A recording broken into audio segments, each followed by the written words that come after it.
Hi, myself Malesh Naikar, lecturer in Civil Engineering Department, Government Polytechnic, Harpanhalli. This online class conducted by Department of Collocated and Technical Education. Now I am handling the subject Engineering Mechanics and Strength of Material. In this subject, I am taking the chapter number 2, Simple Truss and Strain. Simple Truss and Strain, unit number 2 in third semester Civil Engineering. This is my fifth session. Fifth session ಮಾಡ್ತಿದ್ದೀನಿ ನಾನು. ಇದು ನಂದು fifth session. ಮೊದಲನೇ session ಅಲ್ಲಿ ನಾವು what is the definition of the engineering mechanics ಅಂದ್ರೆ ಏನು, what is the some or deformable body ಅಂದ್ರೆ ಏನು ಅದ್ರ ಬಗ್ಗೆ ಎಕ್ಸ್ಪ್ಲೈನ್ ಮಾಡಿದ್ವಿ. ಅದೇ ತರ ರಿಜಿಡ್ ಬಾಡಿ ಅಂದ್ರೆ ಏನು, what is the plasticity, elasticity ಅಂದ್ರೆ ಏನು ಅದ್ರ ಬಗ್ಗೆ ಎಕ್ಸ್ಪ್ಲೈನ್ ಮಾಡಿದ್ವಿ. ಅದೇ ತರ ಹೋಮೋಜಿನಿಸಿಟಿ ಅಂದ್ರೆ ಏನು, what is isotropic and non isotropic ಬಗ್ಗೆ ಎಕ್ಸ್ಪ್ಲೈನ್ ಮಾಡಿದ್ವಿ. ಅದಾದ್ಮೇಲೆ ಮೆಕ್ಯಾನಿಕಲ್ ಪ್ರಾಪರ್ಟೀಸ್ ಆಫ್ ಮೆಟೀರಿಯಲ್ ಬಗ್ಗೆ ಇದು ಮಾಡಿದ್ವಿ. ಮೆಕ್ಯಾನಿಕಲ್ ಪ್ರಾಪರ್ಟೀಸ್ ಆಫ್ ಮೆಟೀರಿಯಲ್ ಅಲ್ಲಿ brittleness, ductility, creep, fatigues, compression, hardness, toughness, strength ಇದ್ರ ಬಗ್ಗೆ ಎಕ್ಸ್ಪ್ಲೈನ್ ಮಾಡಿದ್ವಿ. This is in second session ಅಲ್ಲಿ ಮಾಡಿದ್ವಿ ಇದನ್ನ. ಇನ್ ಥರ್ಡ್ ಸೆಷನ್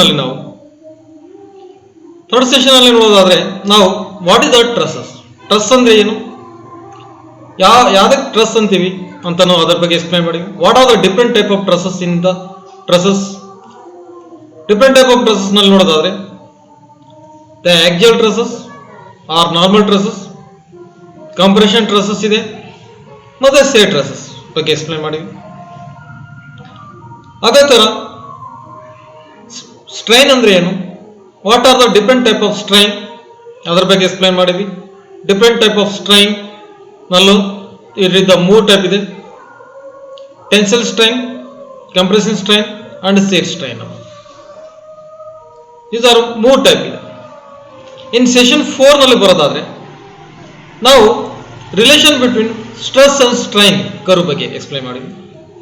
ಯಾವ ತರ ಕರ್ವ್ ಹೌ ಇಟ್ ಇಂಡಿಕೇಟ್ ಮಾಡುತ್ತೆ from curve X and Y direction. X direction ಅಲ್ಲಿ ಸ್ಟ್ರೈನ್ ಅನ್ನು ಮೆಜರ್ ಮಾಡ್ತೀವಿ, ವೈ ಡೈರೆಕ್ಷನ್ ಅಲ್ಲಿ ಟ್ರಸ್ ಮೆಜರ್ ಮಾಡ್ತೀವಿ. ಫ್ರಮ್ ಓ ಟು ಎ ಇರೋವರೆಗೆ, ದಟ್ ಎಲಾಸ್ಟಿಕ್ ಲಿಮಿಟ್ ವರೆಗೆ ಇರೋವರೆಗೆ ಕೊರೋನಾ ನಾವು ಎಲಾಸ್ಟಿಕ್ ಲಿಮಿಟ್ ಅಂತ ಕರಿತೀವಿ. It's obeys the Hooke's law. Behind that A point it will be upper yield point, lower yield point. After lower yield point ನಲ್ಲಿಂದ it will be reaches for ultimate and then breaking point. ಇದು mild steel ಮಾಡಿದ್ವಿ. ಅದೇ ತರ different graph ಅನ್ನು ನಾವು explain ಮಾಡಿದ್ವಿ. Ferrous and non ferrous metal ಬಗ್ಗೆ different graphs, ಅದರ ವ್ಯಾಲ್ಯೂ ಏನು, ಯಾವ ತರ ಬರುತ್ತೆ ಅಂತ ಎಕ್ಸ್ಪ್ಲೈನ್ ಮಾಡಿ.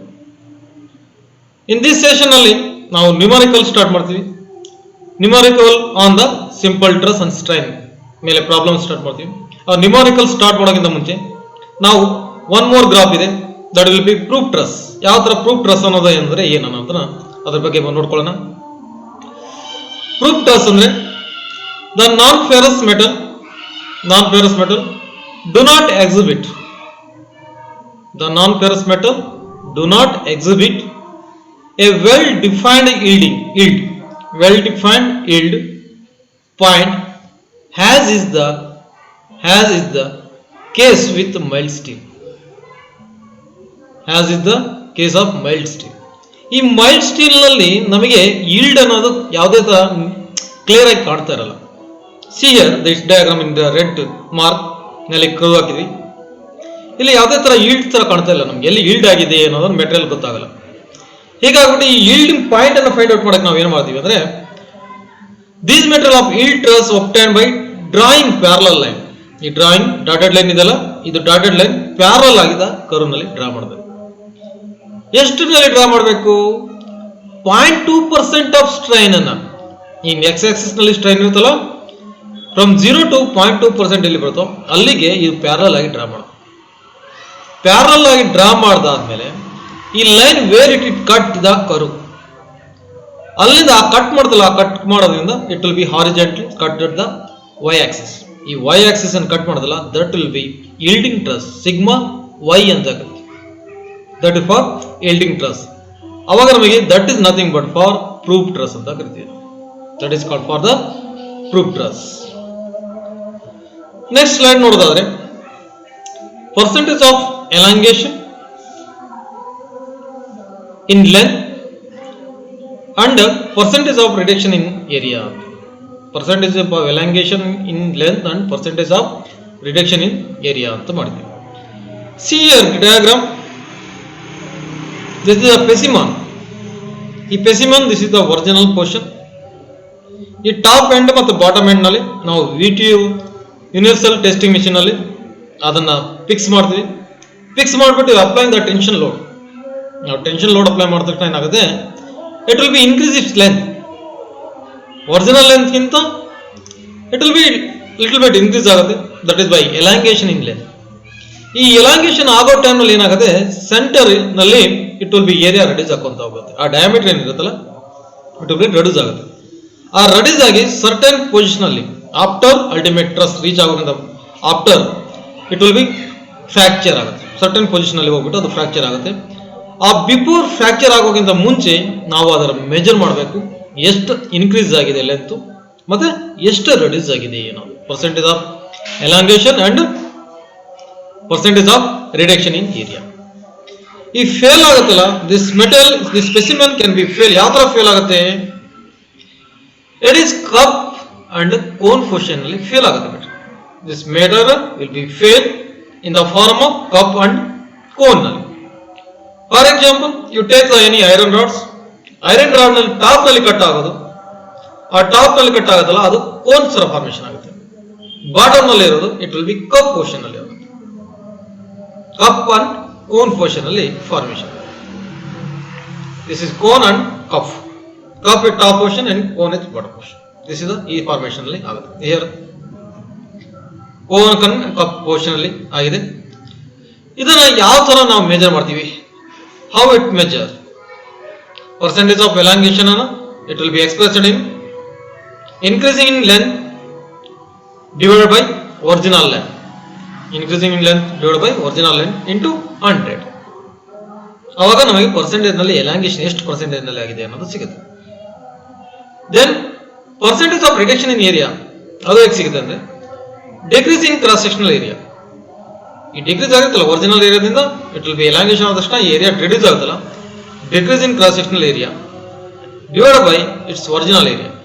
ಈ ಒರಿಜಿನಲ್ ಏರಿಯಾನ ಮಲ್ಟಿಪ್ಲೈ ಇಂಟು 100 ಮಾಡಿದ್ರೆ ನಮಗೆ ಎಷ್ಟು ಅಮೌಂಟ್ ಆಫ್ ಎಷ್ಟು ಪರ್ಸೆಂಟೇಜ್ ನಲ್ಲಿ ರಿಡಕ್ಷನ್ ಆಗಿದೆ ಅನ್ನೋದು ಗೊತ್ತಾಗುತ್ತೆ. ಓಕೆ, ಎಷ್ಟು ಪರ್ಸೆಂಟೇಜ್ ರಿಡಕ್ಷನ್ ಆಗಿದೆ ಮತ್ತೆ ಎಷ್ಟು ಪರ್ಸೆಂಟೇಜ್ ಎಲಾಂಗೇಶನ್ ಆಗಿದೆ ಅನ್ನೋದನ್ನ ಇದರ ಮೂಲಕ ಫೈಂಡ್ ಔಟ್ ಮಾಡ್ಕೋಬಹುದು. ನೆಕ್ಸ್ಟ್ ಸ್ಲೈಡ್ ನೋಡೋದಾದ್ರೆ result from a tension test.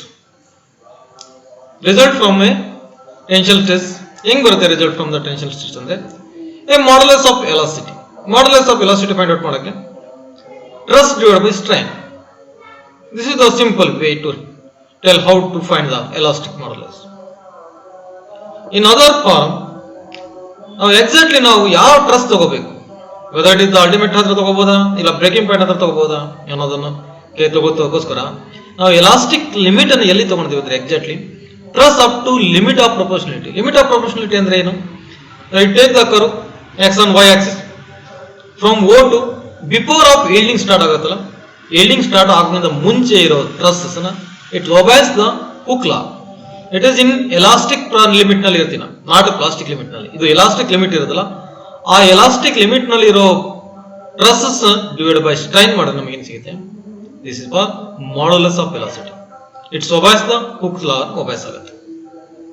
Okay, then you go for yielding stress or proof stress. Proof stress is nothing but ಎಷ್ಟು ಎಲಾಂಗೇಶನ್ ಆಗಿದೆ ಏನಾಗಿದೆ ಅನ್ನೋದು ಫೈಂಡ್ ಔಟ್ ಮಾಡಿದೆ. This is the proof stress. Percentage of elongation ಆಗಲೇ previous slide ನಲ್ಲಿ ಹೇಳಿದ್ವಿ ಯಾವ್ದಾರ percentage of elongation ತಗೊಂಡ್ತೀವಿ ಅನ್ನೋದು. Increasing length divide by original length ಅಂತ ಕರಿತೀವಿ. ಇಲ್ಲಿ increasing in gauge length or divide by original gauge length into 100. It's give by percentage of elongation. Next ಅದೇ ತರ ಪರ್ಸೆಂಟೇಜ್ ಆಫ್ ರಿಡಕ್ಷನ್ ಹೆಂಗ್ ಮಾಡ್ತೀವಿ ಅಂದ್ರೆ ಇನ್ ಪ್ರೀವಿಯಸ್ ಸ್ಲೈಡ್ ನಲ್ಲಿ decrease in area divided by original area ಮಾಡ್ತೀವಿ.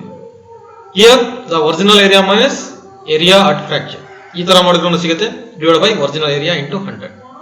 ನಾವು ಈ ತರ ಫಾರ್ಮುಲಾ ಯೂಸ್ ಮಾಡಿಬಿಟ್ಟು ಆದ್ರೂ ನಾವು ಪರ್ಸೆಂಟೇಜ್ ರಿಡಕ್ಷನ್ ಫೈಂಡ್ ಔಟ್ ಮಾಡ್ಕೋಬಹುದು. ಓಕೆ, ದೆನ್ ಅದೇ ತರ you go for the tensile strength. Tensile strength of material ಹೆಂಗ್ ಮಾಡ್ತೀವಿ? Tensile strength of material the maximum load divided by original cross sectional area. Maximum load divided by original cross sectional area or load divided by area ಅಂತ ಕರಿತೀವಿ. Then it will be obtained by truss or sigma. Sigma ಸಿಗುತ್ತೆ. Then a percentage of elongation ಮತ್ತು percentage of reduction area ಏನು indicate ಮಾಡುತ್ತೆ ductile material ಅಂದ್ರೆ it is the ability to withstand of the strain ಮಾಡುತ್ತೆ. It is the ability to withstand the strain without fracture occurring. Before fracture ಆಗೋದ್ರಿಂದ ಮುಂಚೆ ಅದು ಎಷ್ಟು ತಡ್ಕೊಳ್ಳುತ್ತೆ, ಎಷ್ಟು ability to withstand against the strain ಅನ್ನೋದು ತೋರಿಸುತ್ತೆ ಯಾವುದು for ductile material. Okay, in next slide problems on simple stress and strain. ಈ problem on simple stress and strain ಏನ್ ಪ್ರಾಬ್ಲಮ್ ಇದ್ರದ್ದು ಯಾವ ತರ ಇದೆ? It will be numerical problems. Okay, ಯಾವ್ದ್ರದ್ದು ಸಿಂಪಲ್ ಟ್ರಸ್ ನಲ್ಲಿ ಏನೇನ್ ಬರುತ್ತೆ? Stress is equal to load divided by area, strain is equal to change in length into original length, elastic modulus is equal to stress divided by strain. ಇದರ ಮೇಲೆ ನಮಗೆ problem ಬರುತ್ತೆ. ಇದರಲ್ಲಿ ಏನೇನು ಫೈಂಡ್ ಔಟ್ ಮಾಡ್ಬೋದು ಅಂದ್ರೆ ನಾವು ಟ್ರಸ್ ಅನ್ನು ಫೈಂಡ್ ಔಟ್ ಮಾಡಬೇಕಾಗತ್ತೆ, ಸ್ಟ್ರೈನ್ ಫೈಂಡ್ ಔಟ್ ಮಾಡಬೇಕಾಗತ್ತೆ, ಡೆಲ್ಟಾ ಎಲ್ ಫೈಂಡ್ ಔಟ್ ಮಾಡಬೇಕಾಗತ್ತೆ. Okay, then elastic model find out ಮಾಡಬೇಕು. ಇವು main concept. Okay, then before start ಮಾಡೋಕ್ಕಿಂತ ಮುಂಚೆ ಯಾವ್ಯಾವ ಯೂನಿಟ್ ಯೂಸ್ ಮಾಡ್ತೀವಿ ಅನ್ನೋದು ನಾವು ಪ್ರಾಬ್ಲಮ್ ಅಲ್ಲಿ ಯಾವ ಯೂನಿಟ್ ಯೂಸ್ ಮಾಡ್ತೀವಿ, ಫೋರ್ಸಿಗೆ ಯಾವುದು, ಲೆಂತ್ಗೆ ಯಾವುದು ಅಂಡ್ ಟ್ರಸ್ಸಿಗೆ ಯಾವ್ದು ಯೂಸ್ ಮಾಡ್ತೀವಿ ಅನ್ನೋದು ನಾವು ಮೊದಲು ತಿಳ್ಕೊಳ್ಳೋಣ. Unit first force. Unit of force ಅನ್ನ ಯೂನಿಟ್ ನಲ್ಲಿ ಇಲ್ಲಿ 3 ಟೈಪ್ ಆಫ್ ಯೂನಿಟ್ ಕೊಟ್ಟಿವಿ ನಿಮಗೆ, ಬ್ರಿಟಿಷ್, ಮ್ಯಾಟ್ರಿಕ್ಸ್ ಅಂಡ್ ಎಸ್ಐ ಅನ್ನೋದು. ಈ ಬ್ರಿಟಿಷ್ ಯೂನಿಟ್ ನಿಮಗೆ ನಾಟ್ ನೆಸೆಸರಿ, ನಮಗೆ ಇದು ಬೇಕಾಗಿಲ್ಲ. ಇದು ನಿಮಗೆ ಫೋರ್ಸ್ಗೆ ಬೇಕಾಗಿರೋ metrics and S unit. Force and metrics ನಲ್ಲಿ ಹೆಂಗ್ ಮಾಡ್ತೀವಿ ಅಂದ್ರೆ gram per KG, gram or KG ನಲ್ಲಿ ಮಾಡ್ತೀವಿ. ಅದೇ ತರ ಎಸ್ ಐ ನಲ್ಲಿ ನ್ಯೂಟನ್ ಆರ್ ಕಿಲೋಮೀಟರ್ ನಲ್ಲಿ ಮಾಡ್ತೀವಿ. 1 kilogram, KG means 1 kilogram. 1 kilogram is equal to 1000 gram. Okay, then 1 ton is equal to 1000 KG. here 1 ton, ಇಲ್ಲಿ 1 ton ಅಂತ ಬರ್ತಿಲ್ಲ, 1 ton is equal to 1000 kg. here 1 kilo newton is equal to 1000 newton. ಅದೇ ತರ 1 kg is equal to 10 newton ಅಂತ ತಗೊಂಡ್ವಿ. Okay, ಈ ನೀವು 1 kg is equal to exact value ಬಂದ್ಬಿಟ್ಟು 9.81 ನ್ಯೂಟನ್ ಇರುತ್ತೆ. 9.81 ನಿಯರೆಸ್ಟ್ ಬೈ 10 ಅಂತ ತಗೊಂಡ್ಬಿಟ್ಟು ಇದನ್ನ ನಾವು ರೌಂಡ್ ಅಪ್ ಮಾಡ್ಕೊಂಡು 10 ನ್ಯೂಟನ್ ಅಂತ ಕೊಟ್ಟಿವಿ. Okay, then length. This is not long, this is the length. Length ಎದರಲ್ಲಿ ಮೆಜರ್ ಮಾಡ್ತೀವಿ ಅಂದ್ರೆ metre or centimetre or millimetre ನಲ್ಲಿ ಮೆಜರ್ ಮಾಡ್ತೀವಿ. 1 ಮೀಟರ್ ಇಸ್ ಈಕ್ವಲ್ ಟು ಎಷ್ಟು ಸೆಂಟಿಮೀಟರ್ ಆಗುತ್ತೆ? 100 ಸೆಂಟಿಮೀಟರ್ ಆಗುತ್ತೆ. 1 metre is equal to 1000 mm ಆಗುತ್ತೆ. Okay, 1 centimetre is equal to 10 mm. 1 inches is equal to 2.54 mm or 25.4 mm. This is for 1 inches. Similar ನಲ್ಲಿ SI unit ನಲ್ಲಿ same similarities ಇರುತ್ತೆ. Okay, same similar formula ಇರುತ್ತೆ. Then ಟ್ರಸ್ಸಸ್ ಅನ್ನು ಯಾವ್ದ್ರ measure ಮಾಡ್ತೀವಿ? Truss ಅನ್ನು ನಾನು ಅಂದ್ರೆ ನಾವು ಪ್ಯಾಸ್ಕಲ್ ನಲ್ಲಿ ಯೂಸ್ ಮಾಡ್ತೀವಿ, or newton per mm square ನಲ್ಲಿ ಯೂಸ್ ಮಾಡ್ತೀವಿ, ಇಲ್ಲ ಮೆಗಾ ಪ್ಯಾಸ್ಕಲ್ ನಲ್ಲಿ ಯೂಸ್ ಮಾಡ್ತೀವಿ, ಇಲ್ಲ ಗಿಗಾ ಪ್ಯಾಸ್ಕಲ್ ನಲ್ಲಿ ಯೂಸ್ ಮಾಡ್ತೀವಿ. What is the megapascal, what is gigapascal ಅನ್ನೋದು ನಾವು ಇಲ್ಲಿ ಮೆನ್ಷನ್ ಮಾಡಿವಿ. 1 ಮೆಗಾ ಪ್ಯಾಸ್ಕಲ್ ಅಂದ್ರೆ 10⁶ ಪ್ಯಾಸ್ಕಲ್ ಅಂತ. 10⁶ pascal is equal to 1 newton per mm square. 1 newton per mm square ಹೇಗೆ ಬರುತ್ತೆ ಅನ್ನೋದು ನಾವು ಇಲ್ಲಿ ತೋರಿಸಿದ್ದೀವಿ. ಯಾವ ತರ ಬರುತ್ತೆ ಅಂದ್ರೆ ಈ 10⁶ ನ್ಯೂಟನ್ ಪರ್ mm ಸ್ಕ್ವೇರ್ ಇರುತ್ತೆ. ಇದು ಪ್ಯಾಸ್ಕಲ್ ಅಂದ್ರೆ Newton per metre square.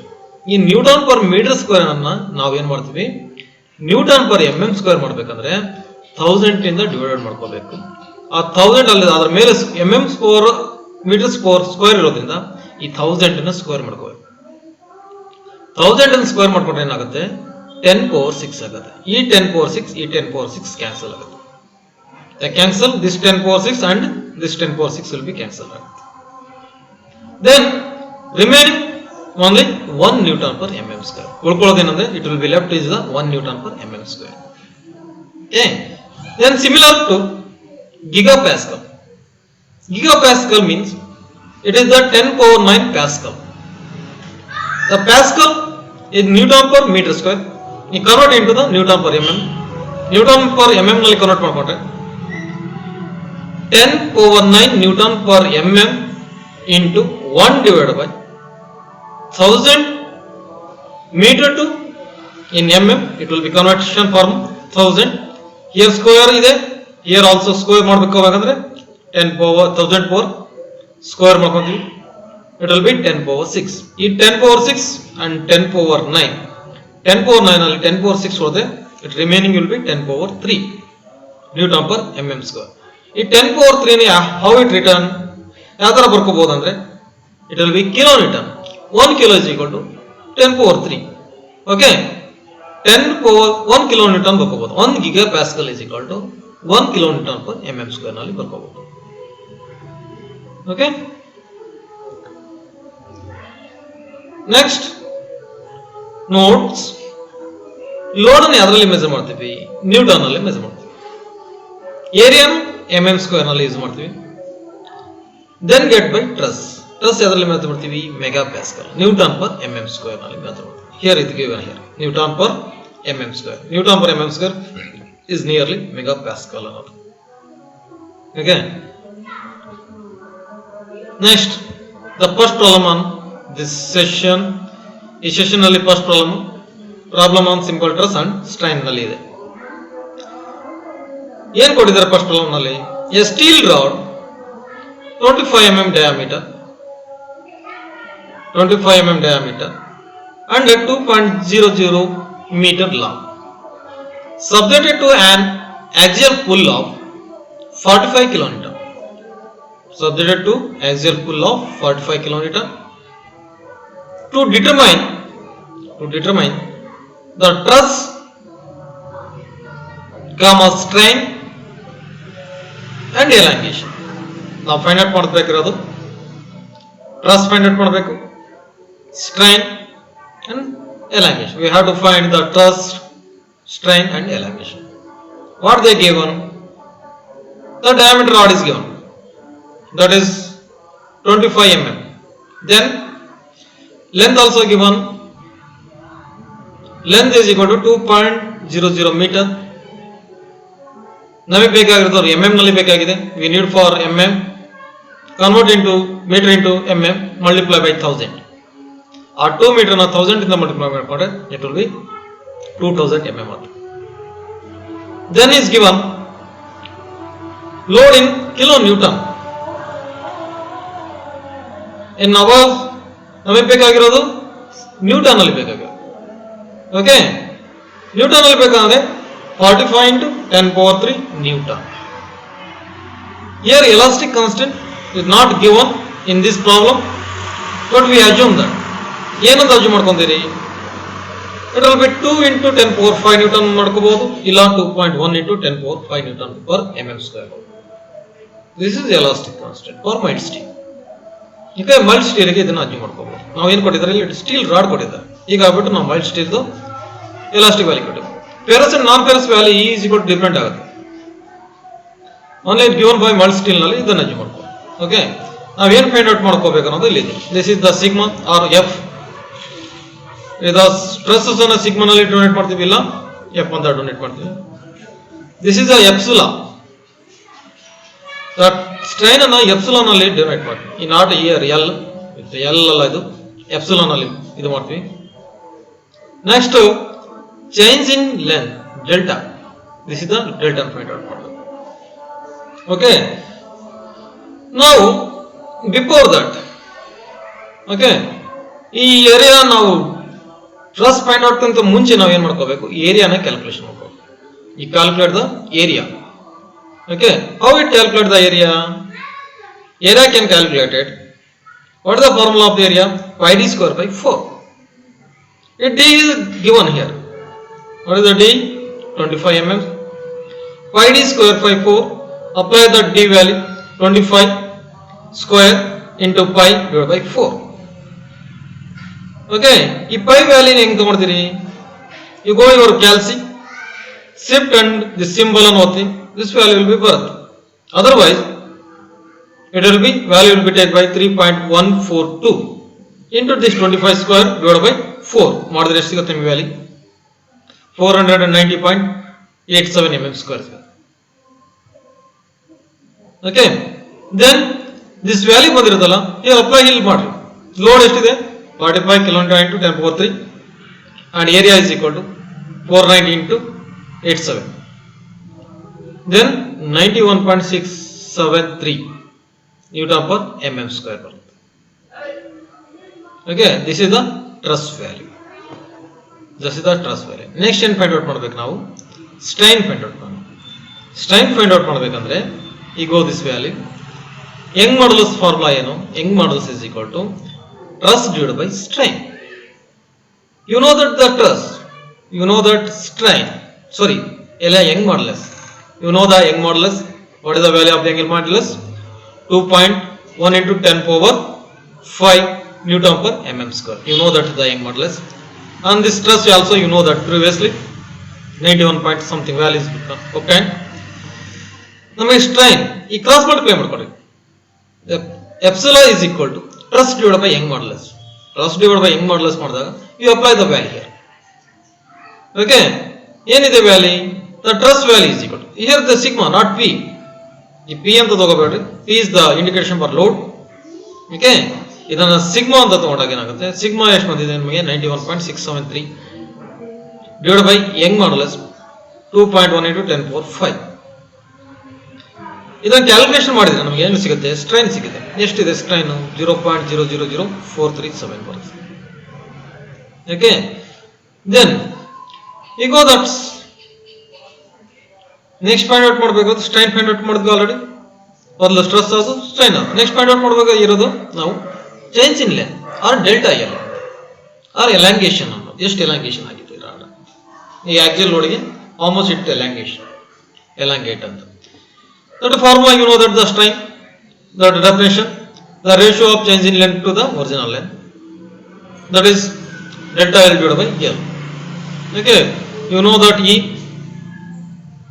epsilon, and you know that the length of the rod. Then you find delta L is equal to E epsilon into L. You know that the epsilon value is equal to 0.000437 into length it the 2000 multiple this value we will get for 8.74 mm. This problem similar type ನಲ್ಲಿ ಬೇರೆ method ನಲ್ಲಿ ಯಾವ ತರ ಮಾಡಬಹುದು ಅಂದ್ರೆ delta L is equal to P L divide by A E ಅಂತ. ಇದು capital A E, this A, this is capital E, elastic or Young modulus. Okay, you know that value of the load 45 into 10 power 3. L is equal to 2000. ಇಲ್ಲಿ 2000 ಅನ್ನು mention ಮಾಡಿಲ್ಲ, 2000. You know the area 490.9169 ಏನಿದೆ into capital E 2.1 into 10 power 5. ಇದು ಮಾಡಿದ್ರೆ same delta value is equal to 0.874 mm. Okay, this is the first problem. In next problem ನಲ್ಲಿ ಹೋಗಿ simple stress and strain ನಲ್ಲಿ next problem, ಅದು similar type of problem. A steel rod 25 mm in dia, 5 meter long, 25 mm dia, 5 meter long. It elongated by 2.275 mm. Okay, when is subjected to an axial pull of 30 kilonewton. a axial pull of 30 kilonewton. Find the truss, strain and Young modulus. Find the stress and strain and Young modulus. Okay. In given problem, first he given the diameter of the rod. Diameter rod, how much the diameter of rod given? D is equal to 20 mm. Then he is given by 5 meter length. Length of the rod is equal to 5 meter. And he also given elongated. This is nothing but delta L. ಈ delta L ಅನ್ನು ಕೊಟ್ಟಿದ್ದಾರೆ ಇವರು. Delta L ಎಷ್ಟು ಕೊಟ್ಟಿದ್ದಾರೆ? 2.275 mm ಕೊಟ್ಟಿದ್ದಾರೆ. 2.275 mm ಇದೆ.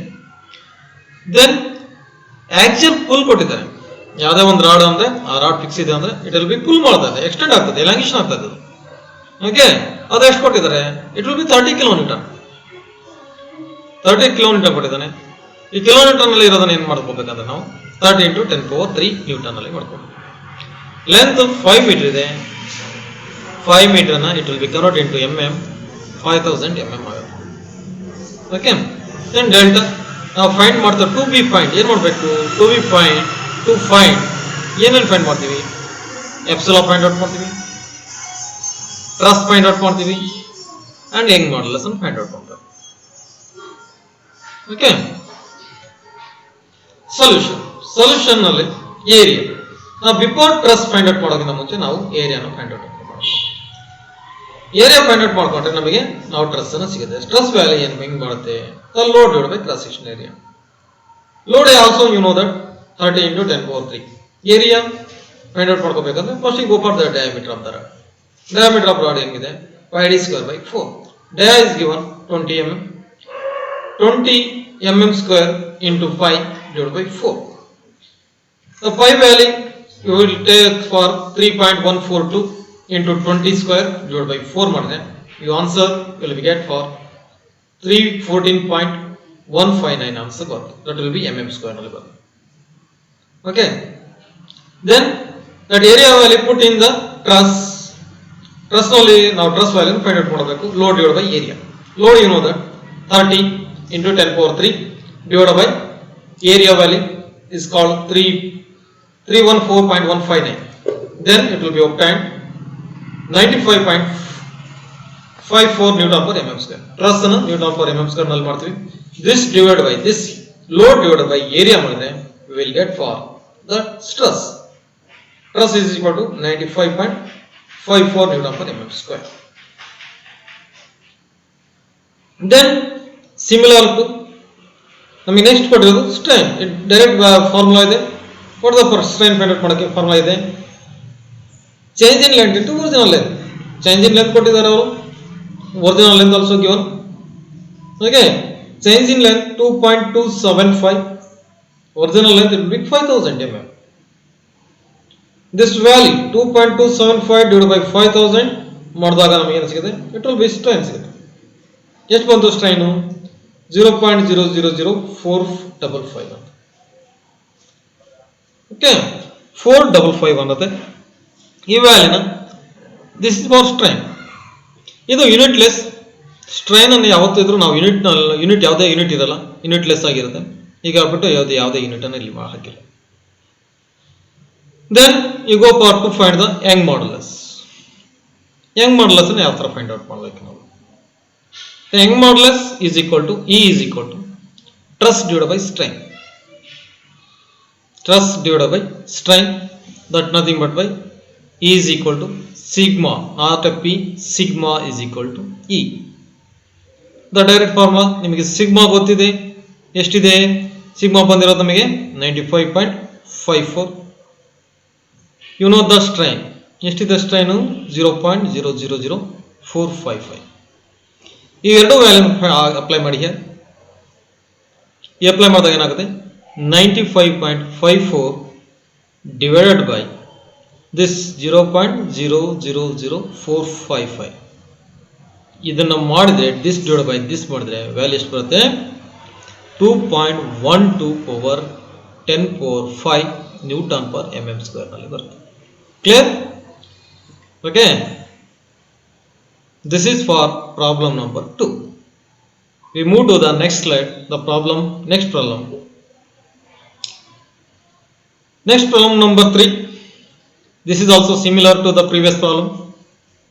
ಏನಿದೆ ಇದರಲ್ಲಿ ಏನು ಕೊಟ್ಟಿದ್ದಾರೆ ಅಂದ್ರೆ a mild steel rod 20 mm in diameter 1.00 meter long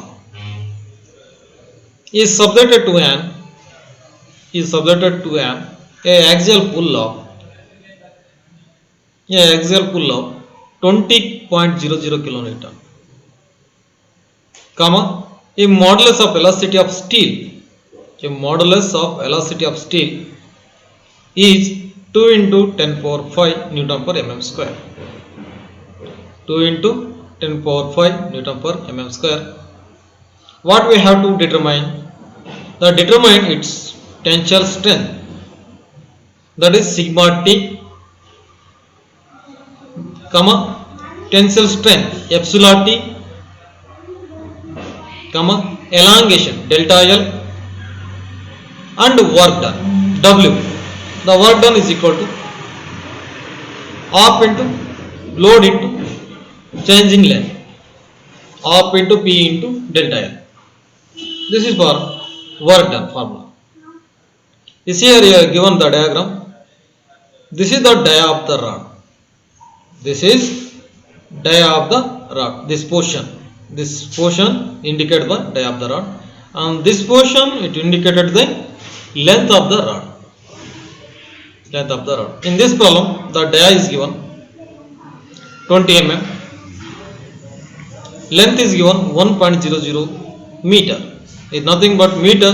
You convert 1 meter into mm, multiply by 1000. 1 into 1000, it will be 1000 mm. Okay, then load. What is the load given? 20 kilonewton.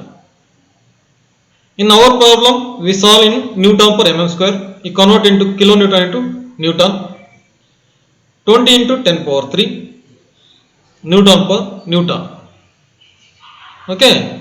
Then E is given also. Here the E is given. 2 into 10 power 5 Newton per mm square for elasticity of the steel. Steel do elasticity estiದೆ ಅಂದ್ರೆ 2 into 10 power 5 Newton per mm square. Okay. What we have to find? Epsilon strain, next stress sigma or F, next changing length delta L, and last one work done. How much will be work done? Okay, this is the main. We have to finding the 4: strain, stress, delta, and W. Okay, before the truss find, before truss find ಮಾಡೋಕ್ಕಿಂತ ಮುಂಚೆ ನಾವು ಏನು ಮಾಡಬೇಕು? First ಏರಿಯಾನ find out ಮಾಡ್ಕೋಬೇಕು. ಯಾವ ಥರ area ಇದೆ ಏನು ಅಂತ. ಏರಿಯಾ ಏನು ಫೈಂಡ್ ಔಟ್ ಮಾಡ್ಕೊತೀವಿ? Area pi d square by 4. Pi d square by 4. Pi is 3.142, or you in calcinally you shift and pi symbol ಅನ್ನು ಒತ್ತಿದೆ ಬರುತ್ತೆ answer. The dia is equal to 20 square ಕೊಟ್ಟಿದ್ದಾರೆ. 20 ಅದನ್ನು square ಮಾಡಿ divide by 4 ಮಾಡಿ answer ಎಷ್ಟು ಬರುತ್ತೆ ಅಂದರೆ 314.159 mm square ನಲ್ಲಿ ಬರುತ್ತೆ. ಓಕೆ, ದೆನ್ ಅವೇನು ವಾಟ್ ಇಸ್ ದ ಏರಿಯಾ ಬಂದಿರುತ್ತಲ್ಲ ಆ ಏರಿಯಾನ ನಾವು ಇಲ್ಲಿ ಟ್ರಸ್ ಫೈಂಡ್ ಔಟ್ ಮಾಡೋಕ್ಕೆ ಯೂಸ್ ಮಾಡ್ಕೋಬೇಕಾಗತ್ತೆ. ಏನು ಟ್ರಸ್ ಇದು ಫಾರ್ಮುಲಾ ಅಂದರೆ load divide by cross sectional area. Load P divide by area. P is also given. ಎಷ್ಟು ಕೊಟ್ಟಿದ್ದಾನೆ? 20 into 10 power 3 divided by 314.159. This divided by this, ಈ 20.10 power 3 divided by this value ಮಾಡಿದ್ರೆ we will get for trusses. ಎಷ್ಟಿದೆ? 63.67 Newton per mm square ನಲ್ಲಿ ಬರುತ್ತೆ. This is stress ಬಂತು. Next ನಾವು ಏನು ಫೈಂಡ್ ಔಟ್ ಮಾಡಬೇಕಿರೋದು? ಇಟ್ ವಿಲ್ ಬಿ ಸ್ಟ್ರೈನ್ ಅನ್ನು ಫೈಂಡ್ ಔಟ್ ಮಾಡಬೇಕು. ಸ್ಟ್ರೈನ್ ಫೈಂಡ್ ಔಟ್ ಮಾಡಬೇಕಂದ್ರೆ ಏನು ಮಾಡ್ತೇವೆ? What is the Young modulus definition ಏನು ನಮ್ಮದು? Young modulus definition is equal to stress divided by strain.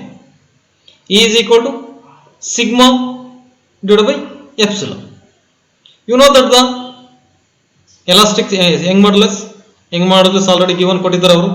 ಎಷ್ಟು ಕೊಟ್ಟಿದ್ದಾರೆ? 2.1 into 10 power 5. Okay, sorry here 2 into 10 power 5 ಕೊಟ್ಟಿದ್ದಾರೆ. Okay, 63.66 divided by 2 into 10 power 5 ಅನ್ನು ಮಾಡಿ. ಇದು ನಾಟ್ 2.1, ಇದು 2. ಓಕೆ, ಇದು ಮಾಡಿದಾಗ ಏನಾಗುತ್ತೆ ನಮಗೆ value 0.000318. That is the strain ಸಿಗುತ್ತೆ. ಸ್ಟ್ರೈನಿಗೆ ಆಗಲೇ ಹೇಳಿದಂಗೆ ಯಾವುದೇ ಥರ ಯೂನಿಟ್ ಇರಲ್ಲ, this is the unitless items.